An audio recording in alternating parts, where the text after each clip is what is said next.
নমস্কার বন্ধুরা, আমি সমীরণ। তোমরা তো জানো আমার প্রতিদিনের লড়াই সুস্থ জীবনে। আমি ভগবানের যদি দেখা পেতাম, ভগবানকে আবারও বলতাম যে এবার তুমি রেহাই দাও। আমাকে তো ছোটবেলার থেকে এই জন্মের পরের থেকে আর এই 28 বছর পর্যন্ত একের পর এক বিপদ আমার জীবনে খাড়া করে দিলে। আমি প্রতিটা বিপদ পার করে এসেছি। এখন লাস্টের এই শেষ বিপদ, আমি এইটা আর পার করতে পারছি না। আমি জীবনে কতটা যে কষ্ট করতে হচ্ছে, আগের বিপদগুলো কষ্ট করতে হয়েছে, কিন্তু সেগুলো আমি বিপদগুলো পার করেছি। আমার পরিবারও পাশে ছিল, সবাই পাশে ছিল, তখন পার করেছি।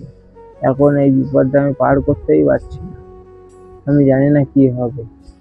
আর তোমরা যদি জানতে চাও যে কি কি বিপদ, অনেকে বলছে তোমার ছোটবেলার গল্প তুমি শেয়ার করো, তা তোমরা যদি কমেন্টে জিজ্ঞেস করো যে আমার কি কি বিপদ ছিল, সেই সব বিপদগুলো আমি তোমাদের কাছে বলবো।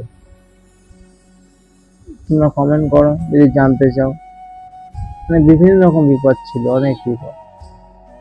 তখনও যদি ছোটবেলায় যদি মারা যেতাম, তাহলে আমার কোনো টেনশন থাকতো না। যে বড় হয়ে মানুষ করলো, পড়াশোনা শিখিয়ে, বাবা পয়সা করে খরচা করে পড়াশোনা শিখিয়ে মানুষ করলো, আজকে দিনটা আমি বাবা মা দেখবো কিনা, আজকে বাবা মা আমাকে দেখছে, এর চেয়ে বড় দুঃখ কপালে আর নেই।